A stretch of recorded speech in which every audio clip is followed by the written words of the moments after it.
जी screen आहे हा SAP चा इझी ऍक्सेस आहे, म्हणजे इझी ऍक्सेस स्क्रीन म्हणतो आपण. तुला इथे लेफ्ट साइडला जे एंड युजर मोस्टली यूज करतात त्या गोष्टी तुला इकडे दिसणार. आता सपोज आपल्याला च्या गोष्टी बघायच्या आहेत तर इकडे SAP मेनू आहे. या मेनू मध्ये लॉजिस्टिक्स मध्ये गेला हम्म, तर असे पाथ्स वगैरे ओपन होतात, फोल्डर्स ओपन होतात. या फोल्डर मध्ये आपलं फोल्डर आहे हम्म, मटेरियल्स मॅनेजमेंट. हम्म, आणि आपल्या बऱ्याचशा गोष्टी आहे, म्हणजे पर्चेसिंगच्या झाल्या, इन्व्हेंटरीच्या झाल्या, इनवॉइसिंगच्या झाल्या, वेगवेगळे मास्टर्स आहेत हम्म, आपले, मटेरियल मास्टर, व्हेंडर मास्टर वगैरे. या सगळ्या गोष्टी आपण इथून एक्सप्लोर करू शकतो. पण इथे कॉन्फिगरेशन वाईज खूप कमी स्कोप असतो. कॉन्फिगरेशन जे आपल्याला करायचं आहे ऑर्ग स्ट्रक्चरचं, ते हम्म, आपण इथून इथून नाही करत. आपल्याला इथे कॉन्फिगरेशन साठी टी कोड असतो SPRO. हा SPRO टाकायचा आणि ही एक नवीन स्क्रीन आपल्या समोर ओपन होते, एक हम्म, कस्टमायझेशनची. एक मिनिट हम्म, आधी का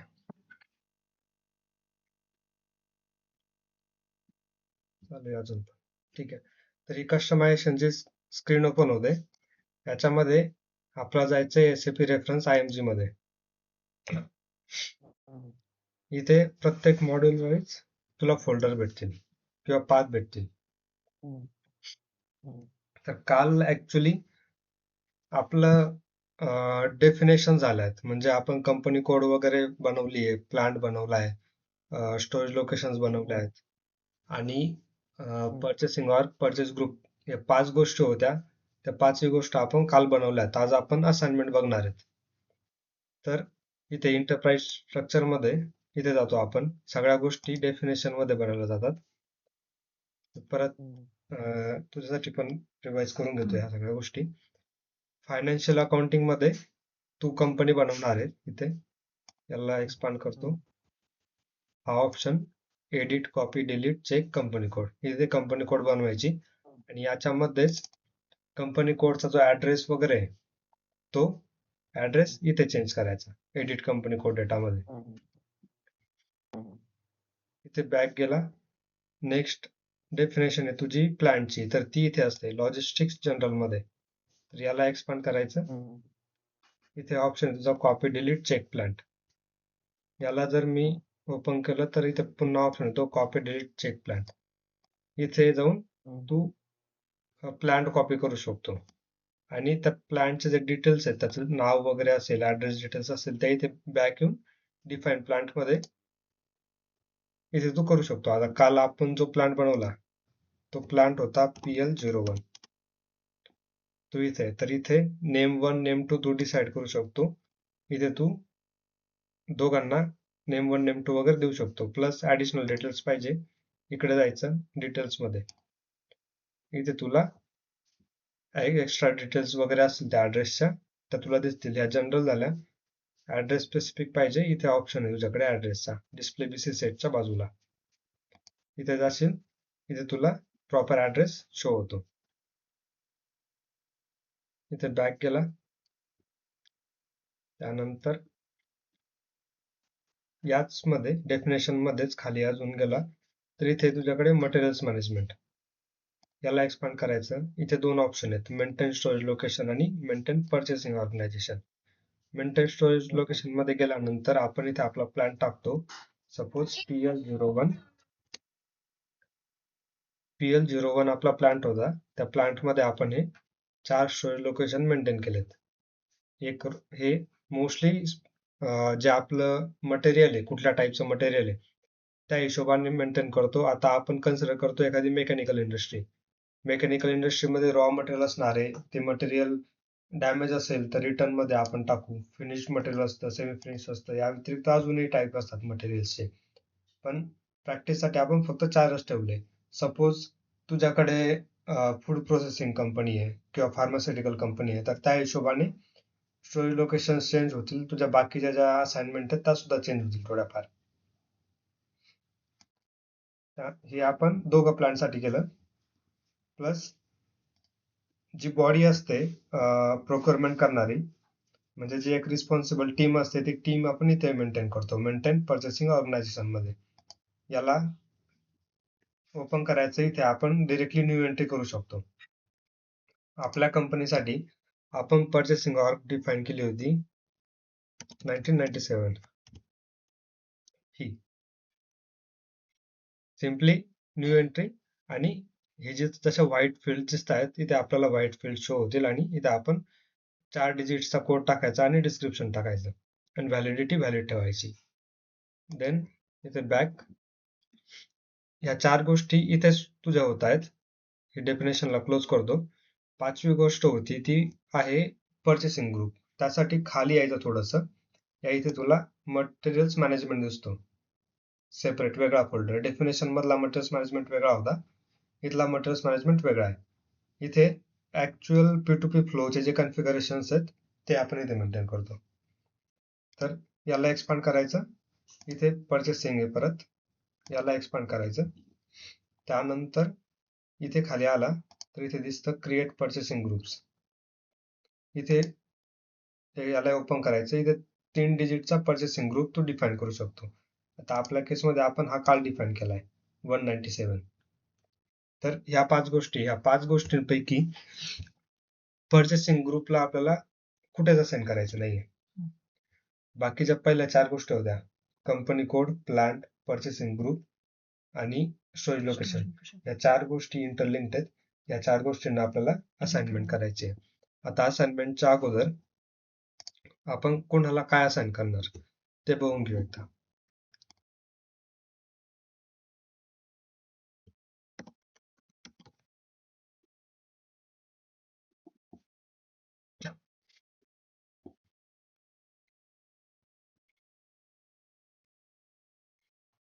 आता सगळ्यात अगोदर आपण बनवली होती कंपनी किंवा कंपनी कोड म्हणून. कंपनी कोड बनवला होता. ठीक आहे. आपला जो कंपनी कोड होता तो होता 1997. आता जनरली एका कंपनीमध्ये मल्टिपल प्लांट्स असतात, पण एका प्लांटला मल्टिपल कंपनी नसते, एका प्लांटला एकच कंपनी असते. तर आपली जी प्लांटची असाइनमेंट आहे, आपल्याकडे प्लांट आहेत PL01 आणि PL02. तर एका प्लांटला एक कंपनी कोड असणार. तर हे जे प्लांट आहेत हे दोघं प्लांट आपल्याला 1997 कंपनीला असाइन करायचे. त्याच्यानंतर प्लांटच्या खाली येतो आपला स्टोरेज लोकेशन. तर प्रत्येक प्लांटच्या खाली इथे आपण एस लॉक म्हणू याला. तर आपण इथे 001 002 करतो याला.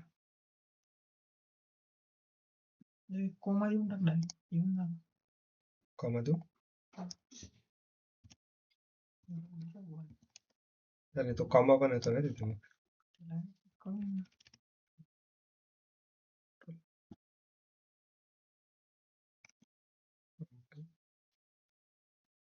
फॉन्ट आला का? ठीक आहे, जाऊ दे, इथूनच करावं लागेल. थोडंसं स्लो आहे सिस्टम यांची. 7 आहे ना. हा, खूप जुनं आहे ते. आता त्याच्यामध्ये पॉइंट जर टाकले ना आपण गायब होतो.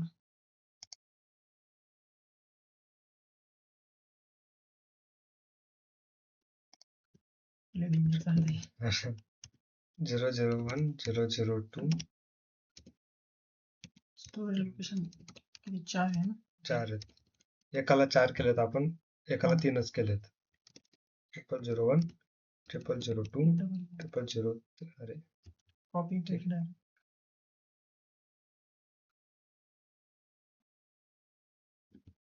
तर आता स्टोरेज लोकेशन मध्ये आपण मागच्या वेळेस बोललो होतो की ह्या जे कॅरेक्टरिस्टिक्स आपण डिफाईन केलेत ते डुप्लिकेट झाले तरी चालतील, कारण जनरली हे प्लांट सोबत असोसिएटेड असतात. ज्यावेळेस आपण याला रीड करू, सध्या आपण असंच म्हणतोय की हा जो स्टोरेज लोकेशन आहे हा 0001 आहे, पण हा लिंक आहे तुझ्या प्लांट सोबत. त्याच्यामुळे तुझी एंटिटीची डिफरंट होऊन जाते. याला कन्सिडर करणार आपण PL01 0001. आणि हा जो आहे हा पण 0001 आहे, पण हा असोसिएटेड हा दुसऱ्या प्लांटसाठी. त्याच्यामुळे इथे ज्या एंट्रीज आपण कॅरेक्टरिस्टिक्स डिफाईन करतोय त्या डुप्लिकेट झालेत. तरी काही फरक नाही पडत. पण आता हा PL01 प्लांट आणि PL02 प्लांट आपण बनवलेला आहे, तर हा डुप्लिकेट झाला तर तो तसं SAP आपल्याला डुप्लिकेट करू देणार नाहीये. आणि आता आपण हा 1997 ला असाइन केला तर आपण हा दुसरीकडे कुठेतरी असाइन करू नाही शकणार. आता हे एका ठिकाणी ऑलरेडी झालेला आहे, आपण काल बघितलं. तर तो कसा झाला ते पण बघू आपण. आता याच्यानंतर दुसरी गोष्ट आहे, चौथी गोष्ट जी असाइनमेंटची होती ती होती आपली पर्चेसिंग ऑर्ग. आपल्याकडे पर्चेसिंग ऑर्ग होती 1997. तर आपण काय करणार आहे प्रॅक्टिससाठी प्लांट स्पेसिफिक पर्चेसिंग ऑर्ग ठेवू. म्हणजे किंवा हा प्लांटसाठी स्पेसिफिक आपण असंही करू शकतो की ही पर्चेसिंग ऑर्गनायझेशन PL01 साठीच काम करेल किंवा दुसरी पर्चेसिंग ऑर्गनायझेशन सपोज मी म्हणतो 1998 ही पर्टिक्युलरली ह्या प्लांट 2 साठी काम करू शकते. पण आपण जेवढे प्लांट्स वाढत जाऊ तेवढा पर्चेसिंग ग्रुप वाढवायला ते पण कष्ट होतं, कारण ऍक्च्युअल बिझनेस मध्ये ह्या गोष्टी जेवढ्या मोठ्या होतील त्यानंतर जे इव्हॅल्युएशन करणार आहेत त्या पर्चेसिंग ऑर्गच्या बेसिसवरती करतील, प्लॅनच्या बेसिसवरती करतील, तर त्यावेळेस जेवढे एंड युजर आहेत त्या लोकांना या सगळ्या गोष्टींची माहिती पण असायला पाहिजे. तर त्यापेक्षा बेस्ट वे सध्या काय आहे आपल्याकडे की आपण 1997 एकच घेऊ आणि ही PL01 ला पण असाइन करायची, PL02 ला पण असाइन करायची. तर याचा अर्थ काय होतो की आपण सेंट्रलाइज प्रोक्युरमेंट करतोय, सेंट्रलाइज पर्चेसिंग ऑर्ग डिफाईन करतोय. तर इथे याला असं करू 1997. आणि उरला शेवटची गोष्ट आपल्याकडे परचेस ग्रुप. तर परचेस ग्रुपला कुठेच असाइन करायची गरज नाहीये. आपण क्रिएट केली होती 197, तर हिला कुठेच असाइन करायची गरज नाहीये. माझी क्रिएट केलेला हा परचेस ग्रुप मी 1997 मध्ये सुद्धा यूज करू शकतो, मी 1710 कंपनी कोड मध्ये पण यूज करू शकतो, मी 1857 मध्ये यूज करू शकतो, मी 1000 कंपनी कोड मध्ये यूज करू शकतो. मला याला पर्टिक्युलर अशी कुठली असाइनमेंट द्यायची गरज नाहीये. ठीक आहे, समजलं अजिंक्य? समजलं. ठीक आहे, तर आता या गोष्टी आपण ऍक्च्युअल सिस्टम मध्ये असाइन करून बघू. सगळ्यात पहिली असाइनमेंट आपली प्लॅनची होणार आहे कंपनी कोडला. तर इथे जायचं SPR पाथ मध्ये परत.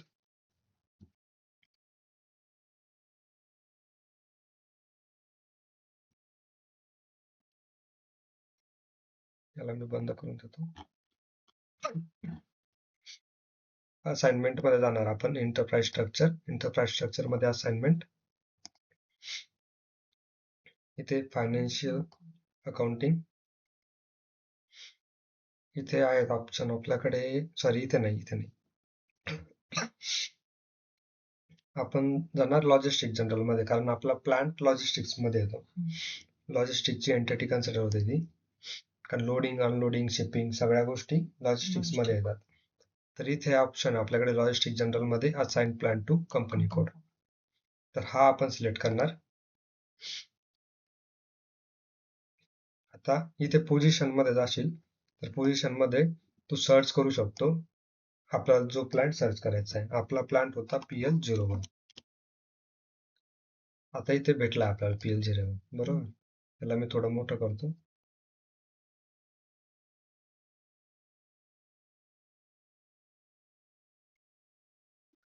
ओके, आता बघ हा PL01 ऑलरेडी 1857 ला असाइन झालेला दिसतोय. हा तर आपण असाइन केलाच नव्हता, आपण फक्त कॉपी केला होता. तर हा कसा झाला, कारण आपण ज्यावेळेस कॉपी केला होता P001, हा प्लांट कॉपी केला होता. ह्या प्लांटची असाइनमेंट ऑलरेडी 1857 ला दिसते. आणि ज्यावेळेस आपण कुठली गोष्ट कॉपी करतो त्या गोष्टीसोबत त्याच्या कॅरेक्टरिस्टिक्स, त्याचे असाइनमेंट, जे ऍड्रेस डिटेल्स वगैरे असतील सगळ्या गोष्टी, इव्हन स्टोरेज लोकेशन सुद्धा कॉपी झालेला होता. तर आता इथे P001 ची असाइनमेंट ऑलरेडी 1857 ला आहे. त्याच्यामुळे PL01 PL02 दोन्ही प्लांटला 1857 कंपनी कोड असाइन आहे. तर आता आपण हे दोघं प्लांट 1997 ला असाइन नाही करू शकत. तर फर्स्ट स्टेप आहे असाइनमेंट मध्ये, ज्यावेळेस पण इम्प्लिमेंटेशन करशील त्यावेळेस पहिली गोष्ट आहे की डिरेक्टली असाइन करायला गेला तरी ते पॉसिबल नाही होणार. तर याला सिलेक्ट करायचं आहे फर्स्ट लाईन आयटम आणि इथे डिलीट वरती क्लिक करायचं. मग ही असाइनमेंट निघून जाते. पण अजून इथे दाखवतोय तो नंबर ऑफ डिलीटेड एंट्रीज 1 वगैरे ती डिलीट झाली, पण लगेच डिलीट नाही झाली. तिला डिलीट करायसाठी तुला सेव्ह करायचं आहे. तर एक काम करू, दोघं सोबत डिलीट करून टाकू. आता आपला उरला PL02. PL02 हा PL02 आहे 1857 ला असाइन झालेला. याला डिलीट करायचा. आता परत अजून एक एंट्री डिलीट झाली. जर आता तू सर्च केला PL01 तर एंट्री भेटायला नाही पाहिजे. आता नाही दाखवत येतो PL02 सर्च केल्यानंतर सुद्धा. तर आता मी याला सेव्ह करणार. आता याची एक TR बनते. काल आपण TR बनवली होती. परत नवीन बनवायची गरज नाही, कारण ऑर्ग स्ट्रक्चर साठी पर्टिक्युलरली आपण एक सेपरेट TR बनवतोय. तर याला सेव्ह करतो. आता ऍक्च्युली तो डाटा गायब झालेला आहे. आता तो आपल्याला कुठेच प्रॉब्लेम देणार नाही. आता इथे जायचं न्यू एंट्रीज मध्ये. इथे कंपनी कोड आहे, सेकंड तुझा प्लांट आहे. आपला कंपनी कोड होता 1997. सिलेक्ट करायचा. इथे प्लांट मध्ये जायचं. इथे एंट्री करायची PL01. आला. परत दुसरी एंट्री 1997. सिलेक्ट आणि इथे PL02 आणि एंटर करशील तर इथे नाव दिसेल. अजून सेव्ह नाही झालेला तो. इथे तुला डिस्क्रिप्शन दिसेल. हे प्लांटचं नाव आपण ठेवलं होतं, plant 1 for demo, plant 2 for demo, आणि इथे कंपनीचं नाव डेमो SAPMM कंपनी. इकडे स्टेटस वगैरेच्या डिटेल्स वगैरे, त्याच्या व्यतिरिक्त एक्स्ट्रा काही इथे नाही. तर इथे आपली असाइनमेंट झाली आहे, पण तोपर्यंत फायनल नाही झाली जोपर्यंत आपण सेव्ह नाही करत. तर आता याला सेव्ह करायची. आता तो सेव्ह झाला. आता जर याला व्हॅलिडेट करायचं आहे ऍक्च्युअल असाइनमेंट झाली की नाही झाली, तर दुसरा टिक आहे /O ज्यावेळेस वापरतो ना आपण. आता मी कधी कधी /n वापरतो, कधी कधी /O वापरतो. ज्यावेळेस मी /O वापरतो तर आता हा एक सेशन माझा चालू आहे. मला एखादा टिकोड, एखादा ट्रान्झॅक्शन नवीन स्क्रीन मध्ये ओपन करायचं आहे, त्यावेळेस मी /O वापरतो. आणि ह्याच स्क्रीन मध्ये मला दुसरं ओपन करायचंय, म्हणजे हे गायब होऊन जाईल, ही स्क्रीन गायब होईल आणि इथे दुसरी स्क्रीन ओपन होईल. त्या केसमध्ये मी /n वापरणार. तर इथे /O वापरला. टिकोड आहे माझ्याकडे EC01. त्याला मी एक्झिक्यूट करतो. एंटर दाबायचं किंवा तू हे बटन दाबू शकतो. दोघं सेम काम करतात. इथे जायचं स्ट्रक्चर मध्ये, परत नेव्हिगेशन मध्ये याला कंटिन्यू करायचं. इथे कंट्रोल F केलं किंवा आता इथे आपल्या समोरच आहे 1997. याला डबल क्लिक कर किंवा डिटेल्स वरती क्लिक कर. आता दिसेल तुला 1997 आपला जी कंपनी आहे. हा क्रेडिट कंट्रोल एरिया आहे. सध्या याच्याशी आपल्याला काही घेणं देणं नाहीये. मी फक्त 1857 चा कॉपी केला होता. आपण कंपनीकडून कॉपी केली, त्याचा आला, पण त्याने आपल्याला काही प्रॉब्लेम येणार नाहीये. आपण जी असाइनमेंट केली आता ती प्लांटची असाइनमेंट केली. PL01 हा 1997 ला शो करतोय, PL02 1997 ला शो करतोय. ठीक आहे. याच्यासोबत दुसऱ्या असाइनमेंट ज्या आल्या, आपण प्लांटला एक्सपांड केलं तर इथे खाली म्हणतोय प्लांट स्टोरेज एरिया. तर हे आपण बनवले होते 0001, 0002, 0003, 0004 पहिल्या प्लांटसाठी. Raw storage location, return, finish, semi finish. ते इथे असाइन झाले. ते प्लांट मधून असाइन होऊन परत कंपनीच्या एरियामध्ये दाखवता येते. सिमिलरली खाली आपल्याकडे PL02 प्लांट. PL02 साठी सुद्धा 3 प्लांट आहेत आपले, सॉरी 3 स्टोरेज लोकेशन. फक्त इथे काय झालंय की आता 1857 पर्चेसिंग ऑर्ग ही ह्या प्लांटला असाइन आहे. बरोबर. आता हे आपल्याला काढावं लागेल. सेम आधी आपण जसं केलं की हे प्लांट 1857 ला असाइन होते. सिमिलरली हे 1857 पर्चेसिंग ऑर्ग जी आहे ती आधी कशाला असाइनमेंट होती? प्लांटला होती. P001 ला असणारी ती, त्याच्यासोबत इकडे कॉपी होऊन आली, तर ती आपल्याला चेंज करावं लागणार. तर इथे पहिल्या स्क्रीनवरती जातो मी. इथे बॅक, प्लांटची असाइनमेंट झाली, स्टोरेज लोकेशनची असाइनमेंट झाली. आता पर्चेसिंग ऑर्गच्या असाइनमेंटसाठी लॉजिस्टिकच्या बाहेर परत इथे मटेरियल्स मॅनेजमेंट मध्ये इथे तुला ऑप्शन आहे assign purchasing organisation to company code किंवा assign purchasing organisation to the plant. मी हा सिलेक्ट करतो टू प्लांट. आता इथे हा इकडे घेऊ आपण. पर्चेसिंग ऑर्ग काय आपली 1997. तर इथे 1997 ची एंट्रीज नाहीये. ठीक आहे. पण आपले जे प्लांट आहेत PL01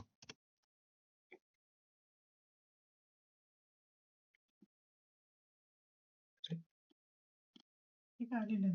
कुठे आहे? तिथं शोध. हा PL01 1857 ला दाखवतोय. तर आता परत आपल्याला हे घ्यायचे दोन एंटिटीज घेतल्या, याला डिलीट करायच्या. झाले डिलीट. हे दाखवतोय number of entries deleted 2. Message green मध्ये म्हणजे एरर नाही काही. याला सेव्ह करायचं आधी. नेहमी लक्षात ठेवायचं आधी सेव्ह करायचं नंतर नवीन असाइनमेंट करायची. आता हा झाला सेव्ह. आता इथे न्यू एंट्रीज. आता पर्चेसिंग ऑर्ग आपण जी क्रिएट केली होती ती होती 1997. मी घेतली. आपण 1857 ते ऑलरेडी डिलीट केलं ना, परत आलं ते. हा, कारण आपण ज्यावेळेस प्लॅन क्रिएट केला ना, त्या प्लॅन सोबत असाइनमेंट सुद्धा कॉपी होतात. कारण आपण प्लॅन कॉपी करून घेतला तर आपण एक एक डिटेल्स मेन्शन नव्हती केली प्लॅनची, की ऍड्रेस डिटेल्स मध्ये जा, मग तिथे डिटेल्स टाक, का दुसऱ्या डिटेल्स व्हॅल्युएशनच्या असतील त्या घे आणि मग तिथे टाक वगैरे. असं काही नव्हतं केलं. आपण डिरेक्टली 1857 चा जो प्लॅन होता तो कॉपी केला होता.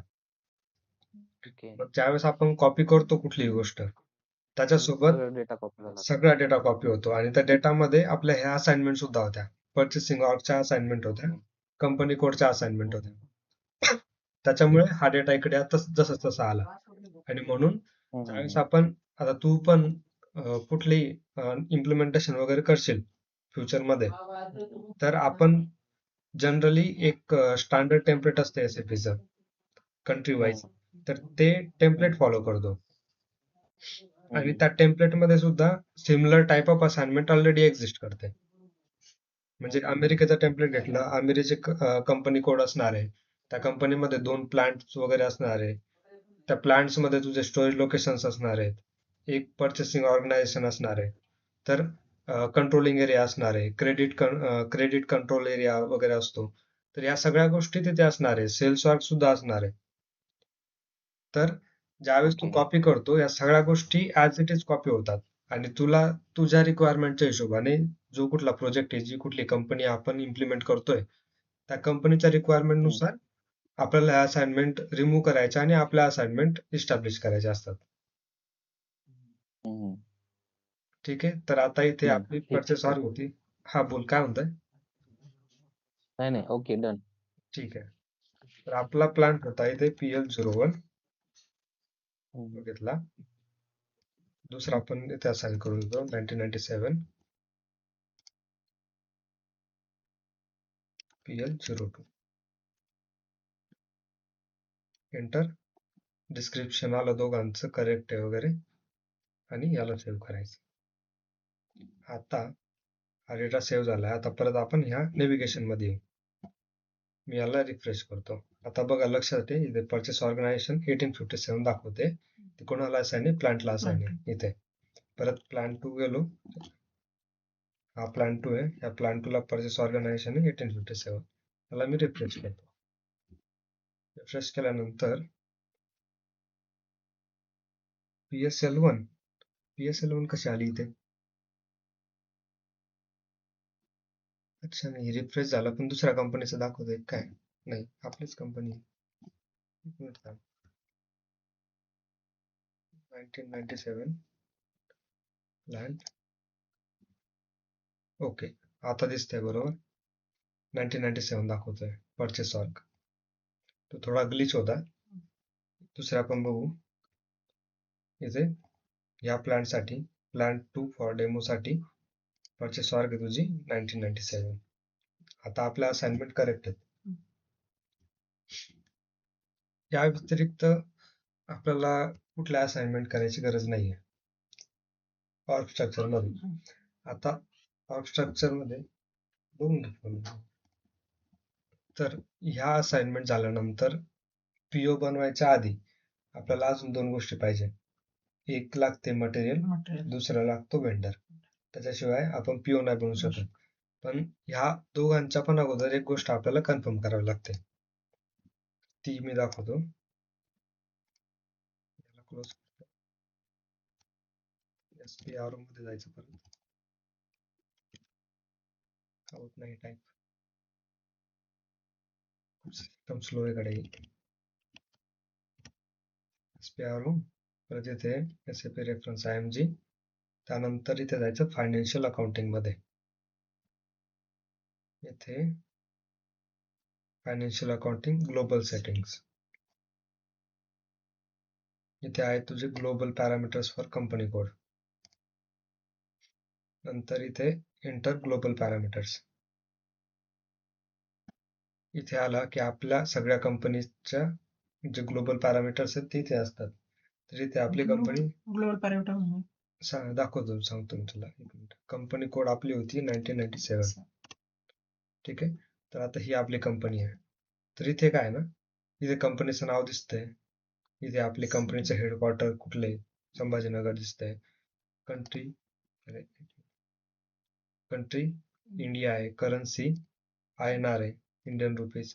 लँग्वेज इंग्लिश आहे. तर हे पण ग्लोबल पॅरामीटर्स झाले तुझे, की भारतात किंवा भारताच्या बाहेर कुठेही बिझनेस कर, पण हे पॅरामीटर तुझे चेंज होणार नाहीत, फिक्स राहणार आहे. त्याच्या पलीकडे या डिटेल्स मध्ये जायचं. इथे तुझा चार्ट ऑफ अकाउंट दिसतो. इथे INT आहे. चार्ट ऑफ अकाउंट काय असतो ऍक्च्युली, की जे तुझे GL वगैरे आहेत, कारण तुझा एक रेव्हेन्यूचा GL असणार आहे. कन्झम्पशन अकाउंट, कन्झम्पशनची पोस्टिंगसाठी वेगळा GL असणार आहे. स्टॉक मटेरियल घेतोय त्याच्यासाठी GL असणार आहे. वेंडरचं पेमेंट करतोय, सर्व्हिसचं पेमेंट करतोय. तर अशा बऱ्याचशा गोष्टींसाठी वेगवेगळा GL असतो.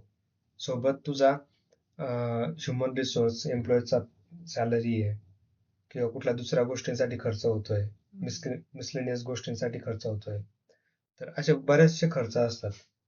जिथे प्रॉफिट लॉस होतो, समजा स्क्रॅप होतंय तुझं मटेरियल किंवा डॅमेज होतंय, लॉस होतंय किंवा मटेरियल हरवलं, काहीतरी सापडलं, तर अशा बऱ्याचशा गोष्टी असतात. प्राइस मध्ये चेंजेस झाले, तर अशा गोष्टीसाठी GL असतं फायनान्शियली, सगळ्या गोष्टी मेंटेन करायला.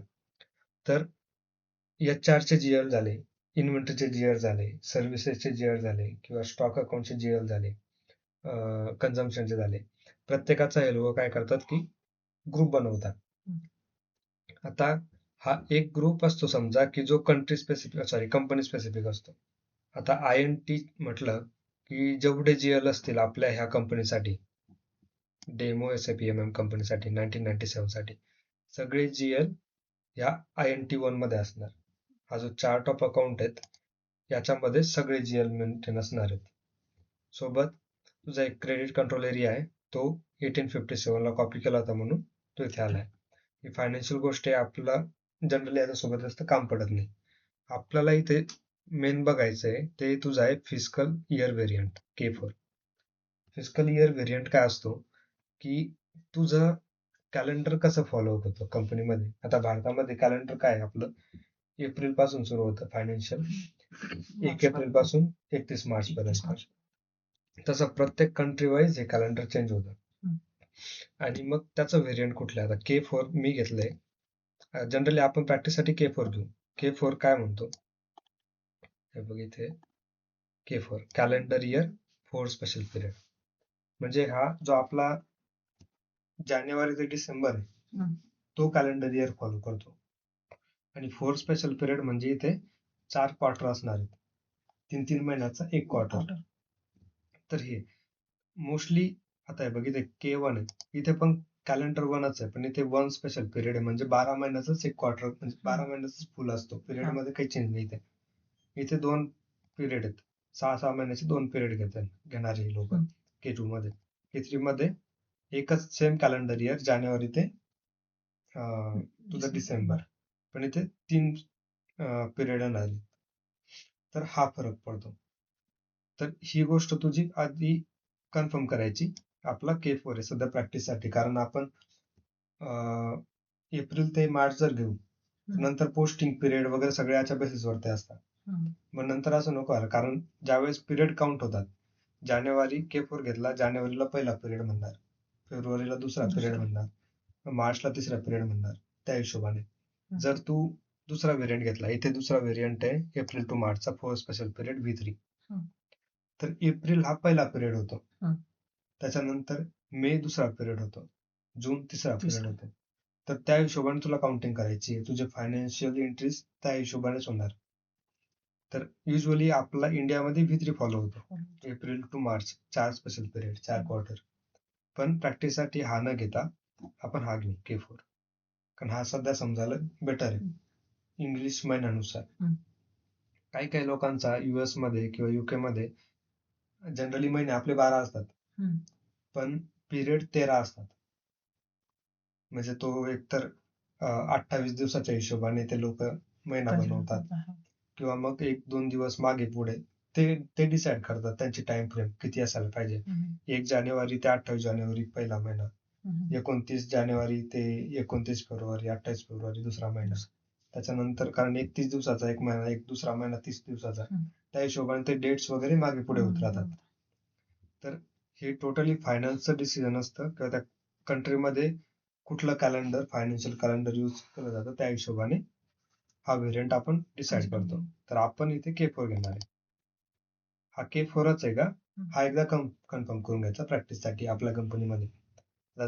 आपण कॉपी करतोय, त्या कंपनीमध्ये पण K4 मेंटेन केला होता मी, म्हणून इथे K4 आला. पण जस्ट इन केस आपण दुसरी कंट्रीची कंपनी कॉपी करतोय सपोज, आपल्याला K4 पाहिजे, तर मग हे चेंज करून घ्यायचं.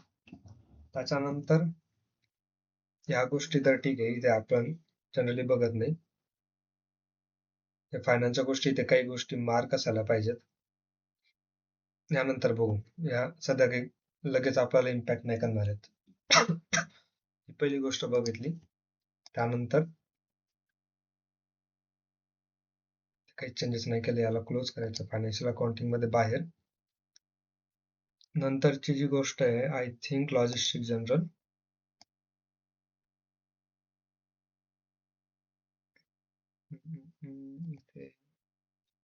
Material master, basic settings,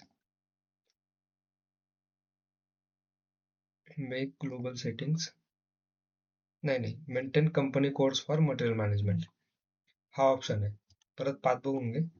logistic general, material master, basic settings, maintain company codes for material management. तर इथे जायचं, याला एक्सपांड करायचं. इथे तुला कोणता पिरियड चालू आहे तो दिसतो. आता आपण व्हेरियंट कुठला घेतलाय, K4 होतो चालू जानेवारी पासून डिसेंबर पर्यंत. इथे आपली कंपनी कोड टाकून 1997. आता तो म्हणतो कुठलं इयर चालू आहे बघ, पहिली एंट्री आपली आहे, मी सर्च केलं पोझिशन मध्ये जाऊन 1997. इयर कुठलं आहे, 2026, प्रेझेंट आहे, पिरियड 1, करंट पिरियड आहे हा व्हाईट मधला पहिला पिरियड आहे, म्हणजे जानेवारी चालू आहे, बरोबर. त्यानंतर इथे तुझं प्रिव्हियस पिरियड, प्रिव्हियस इयर आहे समजायचं, financial year of previous period. तर आपण आता चालू केली, आता हे एक्झाम्पल बघ 1999, हे थोडं बेटर दाखवत आहे. त्याचा प्रिव्हियस पिरियड 2025 होता, आणि प्रिव्हियस मंथ जो होता पिरियडचा तो 12वा होता, म्हणजे 12वा पिरियड होता. हे सेम गोष्ट इथे पण प्रिव्हियसच आहे. लास्ट हे प्रिव्हियस असतो, हा लास्ट असतो. लास्ट जनरली 2025 12 राहणार, किंवा आता नेक्स्ट टर्म मध्ये 2026 12 होणार, ज्यावेळेस 2027 चालू होईल त्यावेळेस. त्याच्यानंतर इथे एक इंडिकेटर आहे, allow posting to previous period. म्हणजे एखादं मटेरियल डॉक्युमेंट असावं, किंवा फायनान्शियल अकाउंटिंग एंट्रीचं डॉक्युमेंट आहे सपोज, ते तुला मागच्या पिरियड मध्ये पोस्ट करायचं असेल तर तू पोस्ट करू शकतो की नाही पोस्ट करू शकत, ते इंडिकेटर हे आहे. तर हे इंडिकेटर मार्क केलं असेल तर जानेवारी मध्ये तू पोस्ट करणार आहे, पण तुला जर बॅक डेट पोस्ट करायचं डिसेंबर मध्ये पोस्ट करायचंय, दाखवायची पोस्टिंग डेट त्याची डिसेंबरची आहे, तर त्या केसमध्ये हे इंडिकेटर इथे असायला पाहिजे. हे जनरली लागतंच. बिझनेसमध्ये कधी कधी होऊन जातात अशा गोष्टी की बिझनेस जर असणार तो विसरून जातो एखादी गोष्ट मागच्या महिन्यात पोस्ट करायची, किंवा कुठल्या एखाद्या रिझनमुळे काही एंट्रीज डिलीट कराव्या लागतात, री एंट्री करावं लागते, मग त्यांना दाखवायचं असतं मॅन्युअली चेंजेस वगैरे करून की ही एखादी एंट्री पाठीमागच्या महिन्यामध्ये ऍडजस्ट केली आहे. अशा केसेसमध्ये हे इंडिकेटर पाहिजे. आणि हे जे डीबीपी आहे म्हणजे डिसअलॉ बॅक पोस्टिंग जनरली, हे जर केलं तर आपण पाठीमागे पोस्टच नाही करू शकत. तर जनरली हे तुझं इथे पाहिजे, आणि बाकीच्या गोष्टी करंट पिरियड वगैरे या अशा शो करायला पाहिजे. आता याने इथे दाखवल्या नाहीयेत, 2025-12 वगैरे दाखवल्या नाहीयेत, मे बी कारण जो कंपनी वगैरे आपण कॉपी केली आहे ती रिसेंटची, तिला हिस्ट्रीच नव्हती पाठीमागची कुठली, ती एक रिझन असू शकतं की इथे एंट्री नाहीये. पण आता सपोज ही जुनी कंपनी होती हिरो होंडा, तर हिचा पाठीमागचा पिरियड 2025-12वा पिरियड दाखवत येतो, आणि त्या फायनान्शियल इयरचा शेवटचा पिरियड 2025 आणि 12वा पिरियड, 2025 इयर 12वा पिरियड, तर तो असा शो करतो. ह्या दोन गोष्टी आपल्याला पाहिजे. ह्या नसतील तर मग पीओ रेज करायचा नाही, कारण जोपर्यंत तुझ्या ह्या गोष्टी फायनल होत नाही, कारण एकदा तू पीओ रेज केला नंतर तुला GR करायचा आहे, इनव्हॉइस करायची आहे, मग त्यावेळेस तुझे मटेरियल डॉक्युमेंट्स वगैरे बनणार आहेत, तुझे अकाउंटिंग डॉक्युमेंट्स बनणार आहेत, त्यावेळेस ह्या सगळ्या पोस्टिंग पिरियडच्या कन्सेप्ट येतात. कारण तुझं डॉक्युमेंट बनतंय तर कुठल्या ना कुठल्या डेटला बनतंय, आणि ती डेट इथून मेंटेन होते. अगोदर K4 व्हेरियंट सांगितलं, K4च्या बेसिसवरती ही गोष्ट मॅच व्हायला पाहिजे. जर K4च्या ऐवजी V3 घेतला असता, V3 तुझा एप्रिल पासून स्टार्ट होतो, तर इथे फर्स्ट पिरियड एप्रिल पाहिजे, बरोबर. लास्ट पिरियड तुझा मार्च पाहिजे, सॉरी इथे हा लास्ट आहे ना, हा इथे लास्ट आहे, तर हा लास्ट पिरियड तुझा मार्च पाहिजे. उलट झालं कदाचित, प्रिव्हियस, हा बरोबर, हा प्रिव्हियस पिरियड पण मार्च येईल, पण सध्याच्या केसला सॉरी थोडस चुकलं आपला, मी सांगतो एक मिनिट एक्सेल शीट मध्ये सांगतो.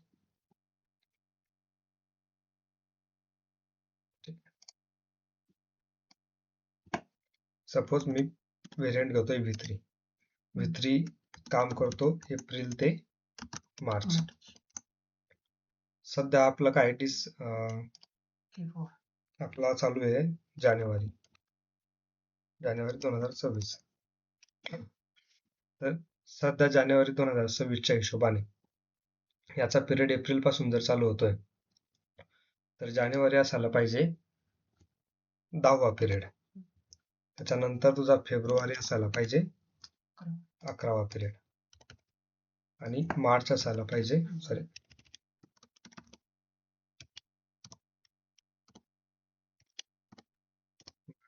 तुझा 12वा पिरियड. म्हणजे आज जी पोस्टिंग करतोय ती 10व्या पिरियड मध्ये होणार, पुढच्या महिन्यात जी पोस्टिंग करू आपण ती 11व्या पिरियड मध्ये होणार V3च्या हिशोबाने. आणि याचा अजून एक गोष्ट आहे की ही जी पोस्टिंग आहे ही एका महिन्यासाठी व्हॅलिड असते, म्हणजे जो पिरियड आहे तो एका महिन्यासाठी ओपन असतो. त्या पिरियडच्या शेवटच्या दिवसानंतर तो पिरियड बंद होऊन जातो, तो मॅन्युअली आपल्याला ओपन करावा लागतो. आता ज्यावेळेस 1 फेब्रुवारी वगैरे येईल, सध्या आपण किती तारखेची सिस्टमच्या हिशोबाने 26 जानेवारी आहे, तर 1 फेब्रुवारी येईल त्यावेळेस तू कुठली पोस्टिंग करायला असेल तो तुला एरर देणार की फेब्रुवारीची पोस्टिंग पिरियड बंद आहे, म्हणजे तो सांगेल ह्या हिशोबाने V3च्या हिशोबाने 11वा पिरियड अजून ओपन झालेला नाही. जर आपण K4 घेतला,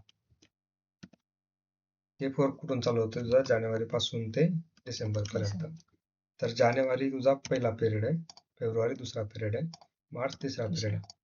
सपोज आपण एखादा डॉक्युमेंट पोस्ट करतोय 1 फेब्रुवारीला, तर सिस्टम आपल्याला एरर देणार आहे की तुझा पोस्टिंग पिरियड 2nd हा ओपन नाहीये.